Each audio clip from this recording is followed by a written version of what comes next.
하나님의 말씀 디모데후서 4장 1절로 8절입니다. 디모데후서 4장 1절로 8절 한 목소리를 읽겠습니다. 하나님 앞과 살아있는 자와 죽은 자를 심판하실 그리스도 예수 앞에서 그가 나타나실 것과 그의 나라를 두고 엄히 명하노니 너는 말씀을 전파하라. 때를 얻든지 못 얻든지 항상 힘써라. 범사에 오래 참음과 가르침으로 경색하며 경계하며 권하라.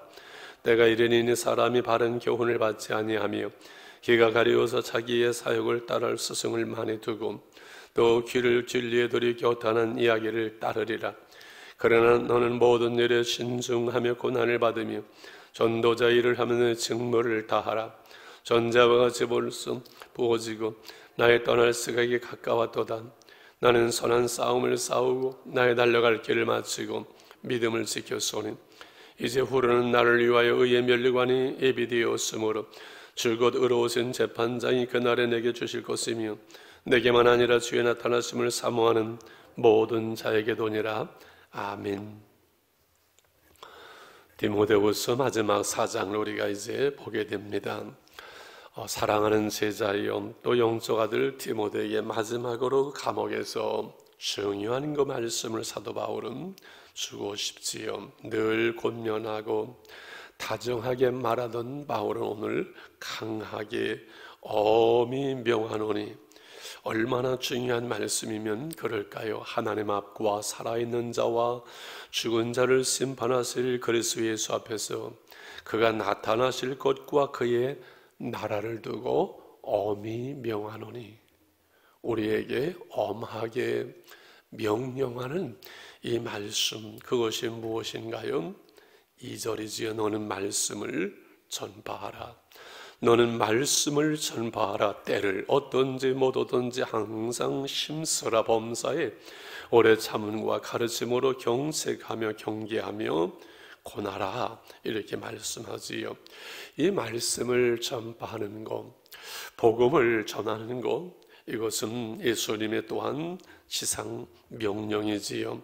온 천하에 복음을 전하고 제자를 삼으라고 우리에게도 명령하시지요. 엄하게 명령하는 것, 이거 하나입니다.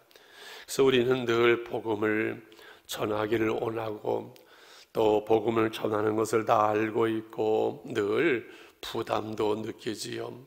그런데 우리의 현실은 힘들고 이 복음을 잘 사람들은 받아들이지 않고 이 시대가 험하니까는 많은 사람들이 내 신앙 하나 지키는 것도 지금 힘든데 그런 마음도 있지요.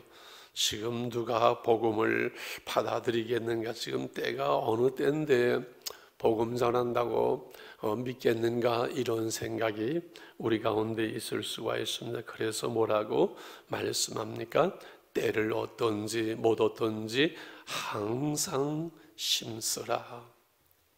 때를 얻든지 못 얻든지 될 것 같든지 안 될 것 같든지 받아들이든지 받아들이든지 항상 우리가 힘써야 될 것, 우리에게 엄히 명하는 그건 하나입니다.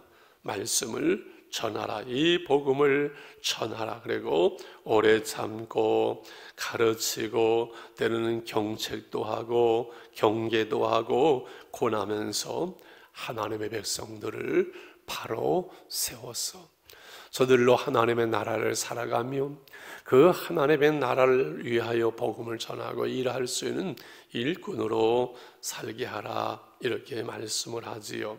사실 오늘 한날 한날 우리가 꽉꽉 채우자는 말씀을 가끔 드리지요.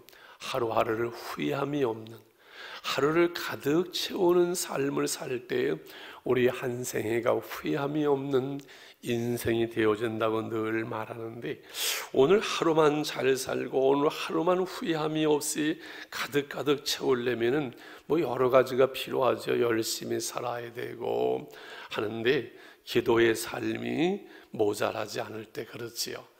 오늘 한날의 삶 속에서 말씀이 부족하지 않을 때 우리는 저녁에 후회함이 없이 잠자리에 누울 수가 있지요. 그런데 더 소중한 거, 더 가득 채울 수 있는 것은 오늘 만나는 사람들에게 이 복음을 전할 때, 오늘 하루를 참 잘 살았다, 의미 있게 보람 있게 살았다, 우리는 그렇게 말할 수 있을 거예요. 이번에 코로나 사태를 통해서 신천지를 무너뜨리는 걸 보면서 우리는 많은 생각을 하는데, 그 중에 가장 큰 거, 그것은 부끄러운 것이지요. 하나님의 신천지를 드러내시고 그리고 신천지를 무너뜨리면서 우리에게 말씀하시는 것은, 너희들 봐라, 너희들 어떻게 할래? 신천지를 저렇게 무너뜨리는데 너희는 어떻게 할래? 라고 우리에게 말씀하시는 것 같고, 너희는 게으르고 나태하고 복음도 전하지 않고 그렇게 신앙생활을 엉터리로 했는데, 복음이 전파되지 않고 교회는 부흥되지 않는 시대라고 말하는데, 신천지는 이단은 저렇게 엄청나게 부풀리고 이단은 저렇게 불어나고 이단은 흥왕하는데, 복음을 전하고 있고 생명을 가지고 있고 진리를 가지고 있는 너희는 지금 뭐 하고 있느냐? 핑계하고 변명하고 잠들고 게으르고 나태하고 너희는 뭐 하고 있니? 라고 하나님은 우리에게 말씀하고 계시는 것 같아요. 어떻게 할래? 너희는 뭐 하고 있니? 그래서 참 부끄럽고 신천지 속 시원하다 하던 순식간이고, 하나님 하면서 가슴을 치게 되고 회개하게 되고, 이것이 오늘 코로나 사태에서 신천지를 보면서 우리 그리스도인들이 똑같이 느끼는 심정인 줄 압니다. 그렇죠. 그래서 우리의 기도의 제목, 때를 얻던지 못 얻던지, 우리 한날의 삶 속에서 우리가 만나는 사람에게 이 말씀을, 복음을 우리는 전하는 것, 이것이 우리 그리스도인의 사명이고 후회함이 없는 인생을 사는 삶의 지혜고 방법인 줄 압니다. 3, 4절에 이 시대는 그 귀를 진리에서 돌이켜 허탄한 이야기를 수많은 사람들이 따르고 저 이단을 따르고 이러한 시대를 살아가지만은, 또 바른 교훈을 받지 아니하고 그 귀가 가려져서 그저 자기가 듣고 싶은 말, 사욕을 따라서 스승을 두지 진리의 말씀, 생명의 말씀, 이거 듣기를 부담스러워하는 이 시대에서 너희는 무엇을 위해서 어떻게 살아갈 것이냐라고 우리에게 말씀하는 거지요. 이런 질문을 제가 해보고 싶어요.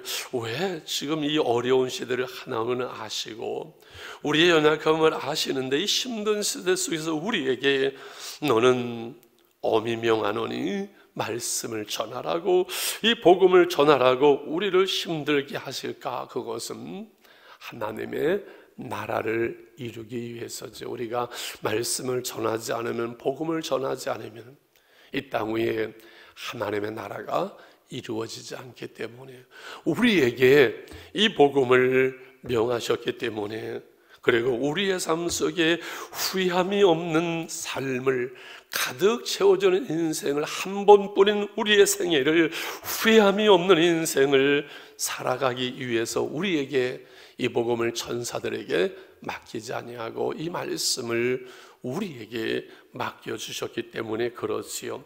그래서 이 복음 전파를 엄히 명한 후에 사도 바울은 6절과 8절 자신의 마지막 신앙 고백을 이렇게 하고 있는 거지요.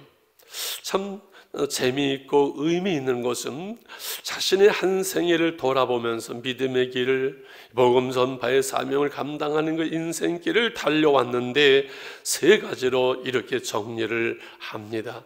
전제와 같이 내가 벌써 부어지고 나의 떠날 시각이 가까웠도다. 그 감옥에서 사도 바울은 자신의 죽음을 이제 예견하고 있지요. 전제와 같이 내가 벌써 부어지고 나의 떠날 시각이 가까웠구나. 이 전제는 짐승을 태워서 이렇게 제사를 드리는 것으로 끝나지 않은 그 위에 포도주를 다 부어버리는 것. 그래서 우리가 예물을 드려서 예배를 드리고 하지만은 내 삶 전부를 하나님께 드려지는 이 순결을 의미하고 있지요. 짐승을 태워서 제사한 후에 거기다가 포도주를 부어버리면 그 향기가 진동을 하면서 그 예배의 제사의 클라이막스처럼 향이 퍼져나간다고 합니다. 사도 바울은 자신의 생명까지 이제 마지막으로 하나님께 드려 순교하는 마지막 시간을 앞에 두고 있으면서 이 말씀을 하지요.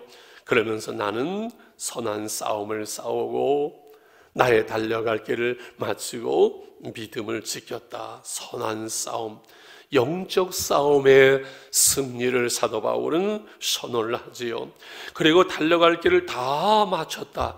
이것은 마치 그 여행길을 다 마치고 고국으로 돌아오는, 아니 이제 그 여행을, 마지막 여행을 떠나는 사람의 심정으로 이 말씀을 지금 고백을 하고 있어요. 나 이제 이 세상의 여행길 마치고 그립고 그립던 마지막 그리워하던 내 주님 계신 그 하나님 나라의 여행을 떠난다는 그 심정으로 달려갈 길을 다 달렸고 내 믿음을 지켰다. 이제 후는 나를 위해서 의의 멸관이 예비되었고 의로우신 주판장이 내게만 아니라 주의 나타남을 사모하며 이 세상에서의 복음을 위해서, 하나님의 나라를 위해서 오늘 믿음의 선한 싸움을 싸워가는 모든 사람을 위해서 준비된 의의 면류관, 그래서 주가 맡긴 모든 역사 힘을 다해 마치고 밝고 밝은 그 아침을 당할 때 있을 것을 예비하신 주의 사랑 고마워 기쁨으로 나의 주를 배우리. 그 소망, 그 찬양, 그 노래, 우리 언젠가 이 세상길, 나그네 길, 이 땅의 여행길 마치고 새로운 하나님 나라 그 여행길을 떠날 때 사도 바울처럼 고백할 수 있도록 우리의 남은 때에 만나는 사람에게 복음을 전하는, 말씀을 전하는, 그리고 이 복음을 전해야지 하는 것이 늘 우리 가운데 부담으로 남아있는 것이 아니라 즐거움이 될 수 있도록, 언제부턴가 기도를 쭉 하면서 이 복음을, 말씀을 나누는 것이 저의 즐거움이 된 것처럼 늘 복음을 전하고 말씀을 전하는 것이 부담이 아니라 전해질 때, 하나님의 성령의 은혜로 이 복음을 전할 때 즐거움이 되고 기쁨이 되고 소망이 되고 힘이 되어지는 이러한 믿음의 영적 은혜를 우리가 유지할 수 있는 저와 여러분 되시기를 축원합니다. 우리 주기도만 하시면서 이 말씀 붙들고 기도하면서 자유롭게 기도하겠습니다. 하늘에 계신 우리 아버지요, 이름이 거룩히 여김을 받으시오며 나라의 마옵시며 뜻이 하늘에서 이룬 것 같이 이 땅에서 이루어지이다. 오늘날 우리에게 일용할 양식을 주옵시고 우리가 우리의 죄 지은 자를 사하여 준 것 같이 우리의 죄를 사하여 주옵시고 우리를 시험에 들게 하지 마옵시며 다만 악에서 구하옵소서. 대개 나라와 권세와 영광이 아버지께 영원히 싸움나이다. 아멘. 아멘. 아버지 하나님 감사합니다. 오늘도 주의 말씀을 나누고 하나님의 성령으로 기도합니다. 하나님의 말씀 앞에 늘 부끄러운 우리의 모습을, 나의 모습을 봅니다. 자비로우신 하나님, 살아있는 자와 죽은 자를 심판하실 그리스도 예수 앞에서 그의 나라를 두고 엄히 명하는 이 말씀을 전파하라. 복음을 전파하라. 때를 어떤지 못 어떤지 항상 심서라고 말씀하시는 이 말씀 앞에 순종되어지는 삶을 저희가 살 수 있기를 원합니다. 아버지 하나님, 저희들을 붙들어 주시기를 원합니다. 이 어려운 시대의 험악한 시대 속에서 아버지 복음이 무너지고 하나님의 교회가 무너지는 이 약한 시대 속에서 하나님 우리가 살아있게 하시고 사명을 감당하게 하시고 복음을 전할 수 있기를 원합니다. 힘으로 능으로 되지 않지만 여호와의 신으로 하나님의 성령으로 되어지는 줄 믿습니다. 성령이 너에게 임하시면 너에게 권능을 받고 예루살렘, 유대, 사마리아 땅끝까지 이르는데 증인이 되리라고 말씀하신 주님, 하나님의 성령으로 아버지 복음의 증인이 될 수 있도록, 복음 전파의 사명을 감당할 수 있도록 저희들을 붙들어 주시옵소서. 하나님의 성령으로 충만하게 도와주시옵소서. 후회함이 없는 한날 한날을 살게 하시고 하나님의 설 때 후회함이 없는 인생을 살 수 있도록 하나님 저희들을 붙들어 주시옵시고 은혜를 베풀어 주시옵소서. 하나님의 교회를 새롭게 하시며 한국 교회를 새롭게 하시며 하나님의 성령으로 충만하게 하시고 하나님의 복음을 전하는 사명인 감당하는 교회, 건강한 교회가 되게 하여 주시옵소서.